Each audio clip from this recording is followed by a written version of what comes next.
Olá pessoal, tudo bem? No vídeo de hoje nós daremos início a uma série que contemplará 4 abordagens metodológicas que são aplicáveis às ciências humanas e às ciências sociais aplicadas. São elas a observação direta, a entrevista, também chamada de método survey, o estudo de caso e a análise de conteúdo. No vídeo de hoje nós vamos explicar então como funciona uma observação direta.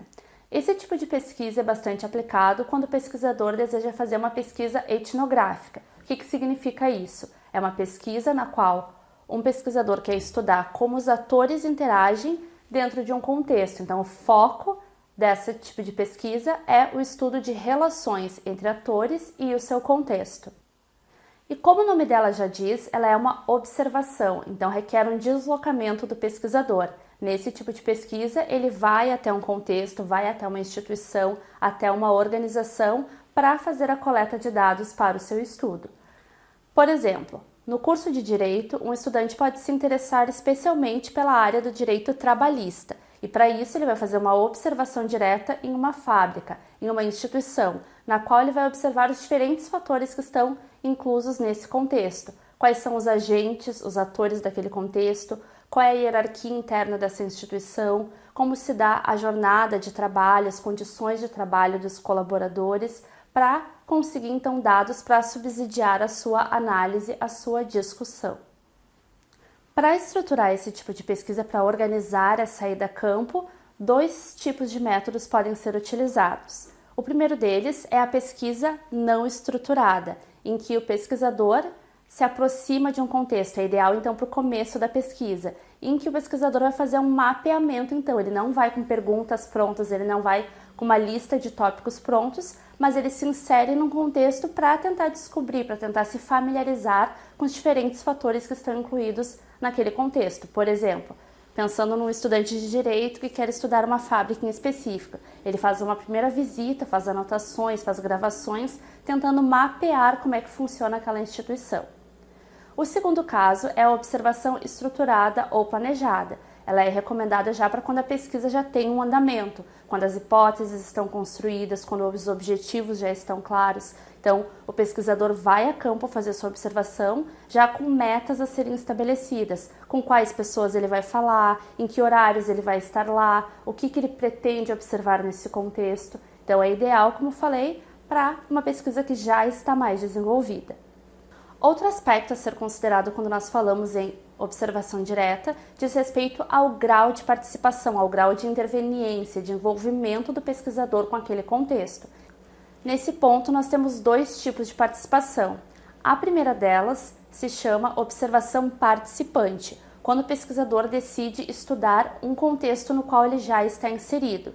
Esse tipo de pesquisa é bastante comum para quem já está inserido no mercado de trabalho, para quem está fazendo estágio e gostaria de pesquisar a instituição na qual está inserido, ou pensando em quem tem comércio familiar, muitas vezes então, ou empresa familiar e quer estudar, quer aprofundar o seu conhecimento ou aplicar aquilo que viu ao longo da faculdade, do mestrado, do doutorado, para trazer uma contribuição para aquela instituição.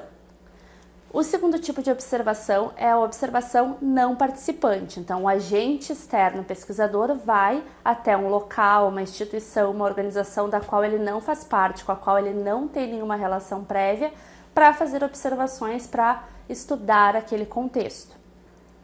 Para concluir a nossa reflexão aqui sobre a observação direta, é importante relembrar algo que já foi abordado em outros vídeos, que dizem respeito, então, ao caráter de uma pesquisa aplicada, de uma pesquisa empírica. Primeiro aspecto, sempre que um agente externo se insere no contexto, ele vai interferir nesse contexto. Então, quando você for fazer a sua pesquisa, você quer ir até um local para coletar entrevistas, para fazer observações, para gravar, você tem que ter consciência que, ao saber que está sendo gravado, que está sendo analisado, que está sendo observado, todo agente, todo público-alvo, toda pessoa que está sendo observada, ela não vai conseguir agir com 100% de espontaneidade. Então, sempre que um pesquisador vai a campo, ele interfere naquele contexto, por menos que seja. Então, é bem importante se preparar para isso, fazer um estudo anterior de como são as atividades, as práticas daquele contexto, para que a sua inserção lá não atrapalhe as atividades e também não atrapalhe o próprio desenvolvimento da pesquisa, que deve buscar ser o mais fiel ao contexto de análise.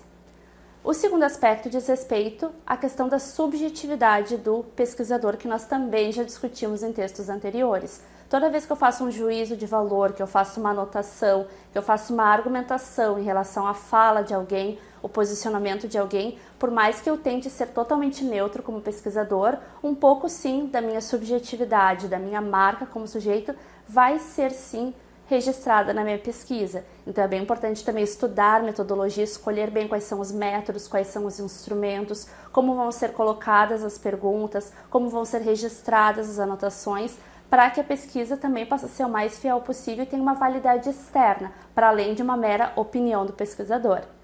Certo? Espero que o vídeo de hoje tenha clarificado essa questão. Aguardem então os próximos vídeos em que nós estudaremos então os outros 3 tipos de pesquisa de caráter empírico e de caráter aplicado. Lembrem que vocês têm total liberdade para comentar esse vídeo com dúvidas, com sugestões, e espero que vocês curtam essa postagem e também compartilhem com quem vocês acham que se beneficiará com ela, certo? Até o próximo vídeo!